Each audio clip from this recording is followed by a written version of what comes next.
तो infinity war के ending में क्या थॉर ने स्टॉर्मब्रेकर से सही में सभी इन्फिनिटी स्टोन्स को ओवरपावर कर दिया था? एंड क्या कैप्टन अमेरिका म्योलनिर के साथ आयरन मैन को हरा सकता है? और तो और मदर बॉक्सेस और इन्फिनिटी स्टोन्स में से ज़्यादा पावरफुल वेपन कौन सा है? इन सभी सवालों के जवाब तुम्हें आज की इस वीडियो में मिलेंगे, तो मेक श्योर कि तुम वीडियो को एंड तक देखो। तो अब शुरू करते हैं बिना ज़्यादा टाइम वेस्ट किए। पहले बात करते हैं इन्फिनिटी स्टोन्स से स्टॉर्मब्रेकर की। तो मैं पहले ही बता देता हूँ कि यहाँ स्टॉर्मब्रेकर इन्फिनिटी स्टोन्स को ना ओवर पावर कर रहा था और ना ही वो इन्फिनिटी स्टोन से ज़्यादा पावरफुल है। अब इससे पहले कि तुम मेरे परिवार वालों को याद करो, पूरी बात सुन लो।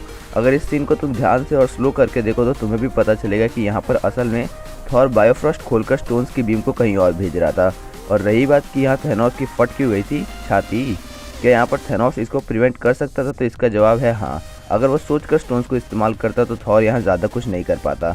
फॉर एग्जाम्पल वो चाहता तो स्पेस स्टोन से थॉर और स्टॉर्मब्रेकर दोनों को फ्रीज कर सकता था, जैसे उसने लोकी को किया था इन्फिनिटी वॉर के स्टार्टिंग में। या फिर वो रियलिटी स्टोन से स्टॉर्मब्रेकर को बबल में बदल सकता था, जैसे उसने स्टार लॉर्ड के बुलेट्स के साथ किया था। और तो और वो माइंड स्टोन से थॉर के माइंड को भी कंट्रोल कर सकता था। चलो अब बात कर लेते हैं कि कैप्टन अमेरिका विथ म्योलनिर और आयरन मैन विथ मार्क 85 में ज़्यादा पावरफुल कौन है। बैटल को शुरू करने से पहले अगर अपने को इनकी पावर्स और फीट्स को जान ले तो अच्छा होगा। कैप्टन एक सुपर सोल्जर है, इसलिए उसकी physical features like strength, durability, speed ये सब एक पीक ह्यूमन जितनी है।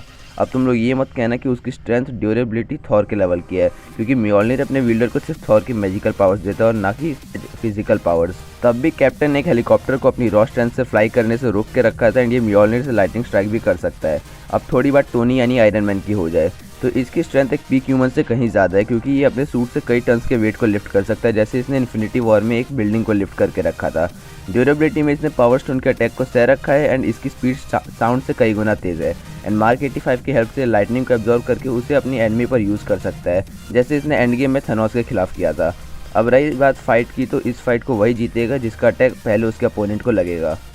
अगर म्योलनिर आयरन मैन को लगा तो वह नॉक हो जाएगा, जैसे वो एंड गेम में हो गया था। और अगर आयरन मैन की मिसाइल या रिपल्सर्स कैप्टन को लगी तो वो नॉकआउट हो जाएगा। मुझसे पूछो तो मेरे ख्याल से तो कैप्टन जीत जाएगा, क्योंकि वो आयरन मैन के अटैक्स को अपनी शील्ड से ब्लॉक कर सकता है और वो शील्ड और म्योलनिर को बहुत अच्छे से यूज़ करता है। बट अगर टोनी प्रिपेयर होकर आया तो वो मिड डिफ़िकल्टी के साथ जीत जाएगा, क्योंकि जब उसने आखिरी बार प्रिपरेशन करके फाइट की थी तब उसने हल्क जैसे बीच तक को हरा दिया था। एंड टोनी एक जीनियस है, तो फॉर श्योर म्योलनिर और कैप्टन दोनों के लिए कुछ ना कुछ बना लेगा एंड प्रिपरेशन बैटल में जीत जाएगा। एट लास्ट फाइनल क्वेश्चन को देख लेते हैं कि एमसीयू के इन्फिनिटी स्टोन्स और डीसीयू के मदर बॉक्सेस में ज़्यादा पावरफुल कौन है।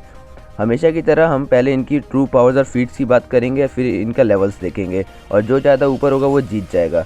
पहले इन्फिनिटी स्टोन्स को देखें तो ये कुल मिलाकर 6 पत्थर है, जो कि है स्पेस स्टोन, जिससे पूरे यूनिवर्स में कहीं भी टेलीपोर्ट हो सकते हैं एंड किसी को भी फ्रीज कर सकते हैं या उसकी डेंसिटी को भी कम या ज़्यादा कर सकते हैं। उसके बाद है पावर स्टोन, जिससे यूनिवर्स के अंदर किसी भी चीज़ को डिस्ट्रॉय कर सकते हैं या किसी चीज़ की पावर को बढ़ाया या कम कर सकते हैं। तीसरा स्टोन है रियलिटी स्टोन, जिससे रियलिटी रैपिंग की जा सकती है। चौथा स्टोन है सोल स्टोन, जिससे किसी के सोल को ट्रैप कर सकते हैं एंड ऑल्सो ये अपने विल्डर को इमेंस नॉलेज देता है। एंड फन फैक्ट, जब थेनोस ने स्नैप किया था तो जितने भी लोग डस्ट बने थे उन सबकी सोल इसी स्टोन के अंदर कैद हो गई थी। फिफ्थ स्टोन है टाइम स्टोन, जिससे टाइम को कंट्रोल किया जा सकता है, फ्यूचर की पॉसिबिलिटीज़ देखी जा सकती है एंड टाइम लूप भी बनाया जा सकता है। आखिरी पत्थर है माइंड स्टोन, जिससे थेनोस ने विजन का फाड़ कर निकाल लिया था, सर फाड़ कर निकाल लिया था। इससे किसी का भी माइंड को कंट्रोल किया जा सकता है एंड जब ये सारे 6 स्टोन्स को एक साथ यूज़ कर लिया जाए तो यूनिवर्सल लेवल पर कुछ भी किया जा सकता है। एंड अभी तक तुम भी समझ ही गए होगे कि ये यूनिवर्सल लेवल का वेपन है। अब ज़रा मदर बॉक्स पर भी नज़र डाल लेते हैं। तो मदर बॉक्स 3 हैं, जिन्हें कंबाइन करके यूज़ किया जाए तो प्लानिटरी लेवल पर destruction, terraforming, teleportation and mind control किया जा सकता है। यानी ये एक प्लानिटरी या फिर एट मैक्स सोलर सिस्टम के लेवल का वेपन है। पर स्टोन यूनिवर्सल लेवल पर काम करते हैं। Stones are much more powerful than mother boxes. अब आई होप कि तुम्हें तीनों सवालों के जवाब मिल गए होंगे। इफ़ हाँ तो प्लीज़ वीडियो को लाइक और शेयर करके चैनल को सब्सक्राइब कर देना एंड बेल आइकन को भी दबा ही देना। अगर कुछ समझ नहीं आया हो या दूसरा क्वेश्चन हो तो बेफिक्र होकर कमेंट कर देना, मैं समझा दूंगा। ये जानने के लिए कि ब्लैक सूट, सुपरमैन और ओडिन में से ज़्यादा पावरफुल कौन है, पिंड कमेंट में दिए गए लिंक पर क्लिक करो या चैनल पर जाकर देख लेना। अगर ये वीडियो 500 व्यूज़ क्रॉस कर लेता है और इस पर 10 कमेंट हो जाते हैं तो मैं अगला video Avengers of justice league पर बना दूंगा। मैं मिलता हूँ अगले वीडियो में, बाय।